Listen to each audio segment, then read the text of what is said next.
Do you know what the best video editing software for beginners is? Well, quite a few software are free to use and has most of the features needed for a beginner. If you haven't picked one, I suggest you use CapCut. It supports iOS, Android, Mac, and Windows. So you can choose either mobile devices or laptops for video editing. CapCut also has an online editor where you can upload and edit your files. However, online editing is slow but may work well for small files.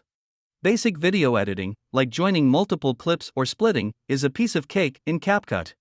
It also has amazing transitions, text adding features, and many filters. So if you are just starting video editing, try with CapCut. I am making a full tutorial on CapCut video editing, and you will find it in the description when ready. In the meantime, you can check the iMovie tutorial.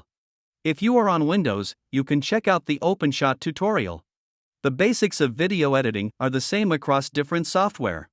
Start learning one first, and the rest will come to you quickly.